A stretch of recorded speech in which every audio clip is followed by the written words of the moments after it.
What's going on, guys? Welcome back to my channel.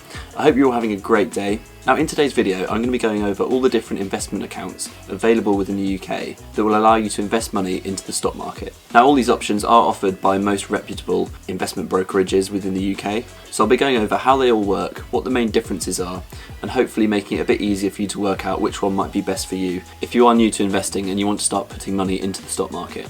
Now, if you are new around here, on this channel we discuss all things about money. So from personal finance tips and tricks to investment brokerage reviews, this is the place to be. So if you are new around here, make sure that you hit that subscribe button down below and click that bell so you never miss a video. Now, I know it's a bit cheeky asking at the beginning of the video, but I'd also really appreciate it if you could smash that like button, as it really helps these videos to get out there and get more reach so that more people that might find them useful get to see them. Now, as always, just before we get into it, just as a quick disclaimer, this is in no way financial advice. I'm simply just sharing information with you guys and giving my opinions and thoughts. So always make sure to do your own research before signing up for anything. Now, with all that out of the way, let's get into it. Okay, so in the UK, if you want to start investing in the stock market, you have to set up an investment brokerage account. And when doing so with most brokerages, there are different options as to what type of account you can choose.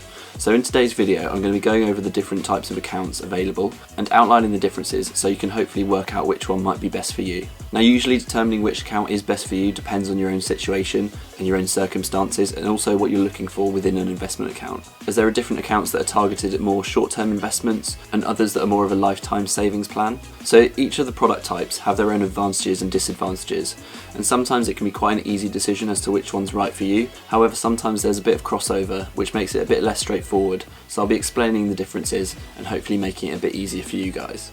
Now, in this particular video I'll just be going over the accounts available for over 18s. I'll be making a separate video on junior accounts for if you're investing on behalf of someone that's under 18, as again there are a few different investment account options which you can choose. Now, it's worth noting that every brokerage or trading platform charges their own fees, so the fees that they charge might differ from brokerage to brokerage, and usually the trading fees won't actually vary depending on which account type you go for. It more just depends on which brokerage you choose. But with that being said, let's look at the different options available. Okay, so the first account type is a dealing account.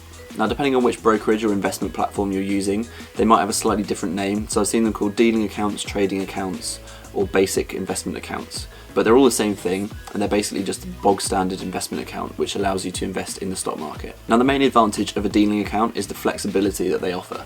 So there aren't a lot of restrictions, so the first main benefit is that you can invest as much money as you like into a dealing account, and you can also withdraw it at any time.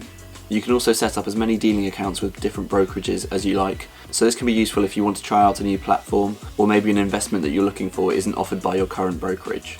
But with all this flexibility, the biggest limitation is that there are no tax advantages with dealing accounts.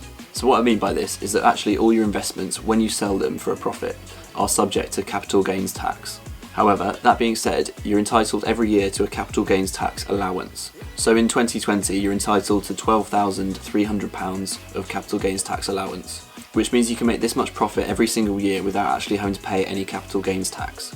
And when you're holding shares for a number of years, you only actually have to pay capital gains tax when you sell them for a profit, which means that if you don't make profits of more than this, you won't actually have to pay any capital gains tax. And your capital gains tax allowance refreshes every single year. Now, if you do make significant profits on your investments and you have to pay capital gains tax, the tax rate is 10% if you're a basic rate taxpayer and 20% if you're in a higher rate tax bracket. Now, as well as having to worry about capital gains tax, you might also have to pay tax on your dividends as well. So dividends are taxed just like regular income, so it's just added onto your annual income. However, just like the capital gains tax allowance, every year you're also entitled to a dividend allowance, which is £2,000, which allows you to earn £2,000 worth of dividends before it being taxed. So in total, each year you could earn up to £14,300 of tax-free money each year from your investments, if you max out your dividend allowance and capital gains tax allowance. So if you're not investing with a large amount of money, you don't really need to worry about it being taxed anyway. So a dealing account is definitely the best option if you want the flexibility to invest as much as you like, withdraw the money at any time, and you're also entitled to earn a large amount of money tax-free each year. So next up, we have the Stocks and Shares ISA. Now, when it comes down to it, this is very similar to a dealing account in a lot of ways, but the main difference between an ISA and a dealing account is the amount of money that you can put in each year.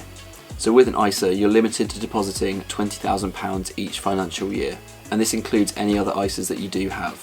So if you have multiple different ISA accounts, for example a cash savings ISA, and you want to set up a stocks and shares ISA, you'll have to split that £20,000 between the two of them. Which isn't really a massive game changer, it's just something to bear in mind because it's so important to make sure that you don't accidentally deposit too much into it each year, as there will be a penalty for doing so.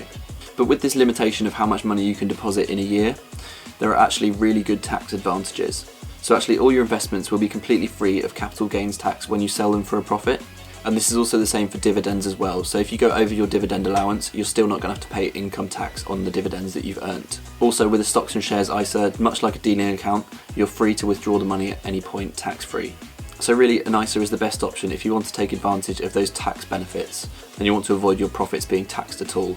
But that being said, you are limited to investing only £20,000 each financial year.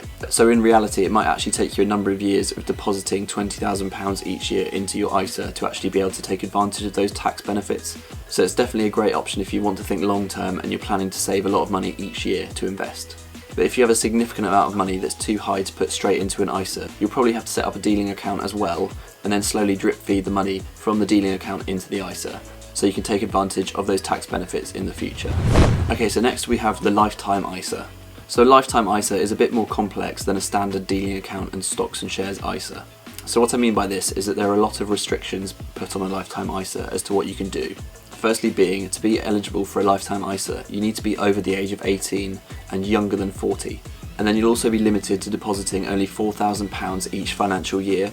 Now with that being said, the real benefit to a lifetime ISA is that however much money you deposit each year, the government will actually contribute 25% of that amount.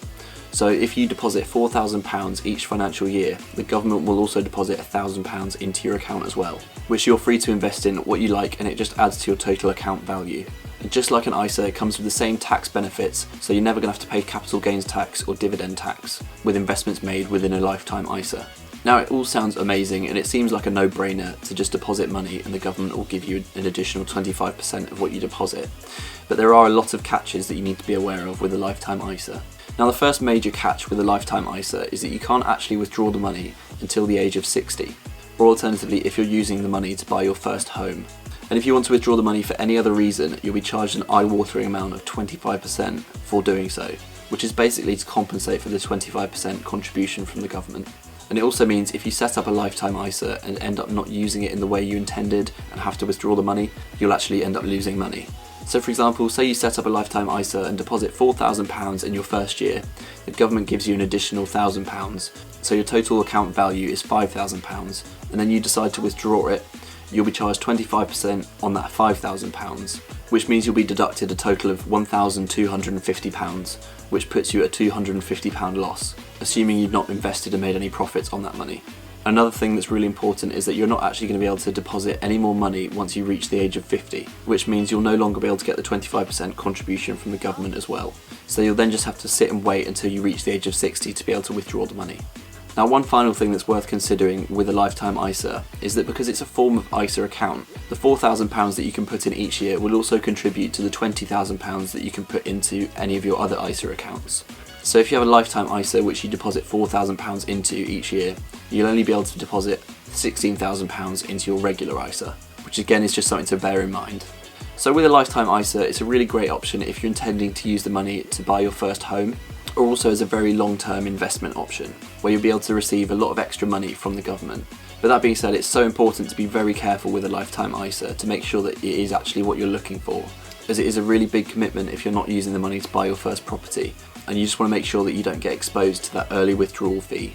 Now with all this being said about the early withdrawal charge of 25%, it's worth noting that in 2020 until April 2021, you can actually withdraw the money for any reason without incurring this 25% charge, due to the massive economic impact of the pandemic.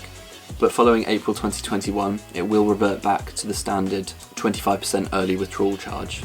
Okay, now finally we have the self-invested personal pension, which is more commonly known as a SIPP. Now this product is designed for people to manage their own personal pensions, and you can be any age to set one up. And the great thing is it gives you additional flexibility with your pension to invest in what you like and see potential in. And the investment opportunities will be exactly the same as the other offerings that I previously discussed. Now if you don't know much about pensions, this will be a bit of a crash course in how they work, where I won't be going into everything, but I'll give you all the information that you need to know to understand how a SIPP works. So pension programs basically have great tax advantages, and that's the main benefit of them. And across your pensions, you can deposit as much as 100% of your annual salary to a maximum of £40,000. Now if your salary is higher than this, I won't explain exactly how it works, but basically the higher salary you have, the less you'll be able to deposit into your pension, with the absolute highest earners only being eligible to put in £4,000 into their pension each year. And this is basically just another form of higher income tax for higher earners. But with whatever you deposit into your pension, you'll actually receive 20% of tax relief from the government. So if I wanted to add £1,000 into my pension, I'd only actually need to deposit £800, and then the government will contribute another £200, creating that 20% tax relief. Now even if you're not earning any money each year, you can still deposit into a pension, and you can make a total contribution each year of £3,600, including the tax relief, which in reality means you can deposit £2,880, and HMRC will add the remaining £720. So when setting up a SIPP, you'll have access to all these private pension tax benefits. Also, just like with an ISA and a lifetime ISA, all growth will be completely tax-free, so that means you're never going to have to pay capital gains tax or dividend tax. Now another thing that I think is great about a SIPP, that's great if you understand how the stock market works and want to manage your pension as much as you can and invest in what you choose to, is that you can actually transfer all of the money in your workplace pension scheme into your SIPP to then manage that money yourself. So this isn't always perfectly straightforward, so if you do choose to transfer the money out of your workplace pension into your SIPP, sometimes this will opt you out of the workplace pension scheme that your company has signed you up for and is contributing to. So if doing so does opt you out of your workplace pension scheme, it's worth talking to your company beforehand to see if they're willing to contribute the same amount that they're contributing into their workplace pension scheme into your private SIPP. Because if they don't agree to do this, it's probably worth sticking to your workplace pension scheme and receiving their additional contribution as well. So the final thing to talk about is withdrawing money out of a SIPP. So like with any private pension, you have to wait until the age of 55 to start taking from it. When you actually take money out of your private pension, it will be taxed just like income would be, because you've basically been offsetting this with the tax relief that you've been earning over the years. But that being said, usually the first 25% of the total value will be tax-free, and there's no option to withdraw the money or access it early unless you have severe health problems. So overall, a SIPP really has its place and has some great benefits for if you want to manage your own pension. That being said, it's definitely not what everyone's going to be looking for an investment account, as it's the biggest commitment of them all, so it's worth bearing that in mind before you set one up and deposit your own money into it. Okay, so that basically covers everything and outlines all the different investment account options out there. So you have your dealing account with the most flexibility, but with the potential of having to pay tax on the money that you earn. Then we have the ISA, which is much like a dealing account but has some great tax benefits. Then we have the lifetime ISA, which offers a great government contribution, which is great for if you're looking to buy your first home or if you want a long-term savings strategy. Then we have the SIPP, which is ideal for those who want to take more responsibility in managing their own private pension. Now hopefully that clears up the main differences for you guys out there to make a bit more of an informed decision as to which one might be right for you. As I know, if you're new to investing, it can be quite overwhelming, and it's nice to just have one less thing to think about if you know which account you're going to go for. Now if you did make it this far, thank you so much for watching, and if you did enjoy it or feel like you learned something new, I'd really appreciate it if you could smash that like button, as it really helps me out and helps with the YouTube algorithm and helps YouTube to share these videos to more people that might find them useful.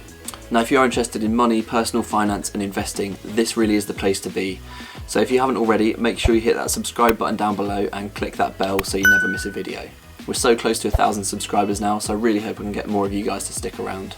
And also do let me know what you guys think in the comments down below. Have you got one of these accounts, or are you thinking about setting one up? And also if you just have any feedback for me, I'd love to hear it. But also if you do have any questions, feel free to drop them in the comments. I'll make sure to respond to all of them. With that being said guys, take it easy and keep saving.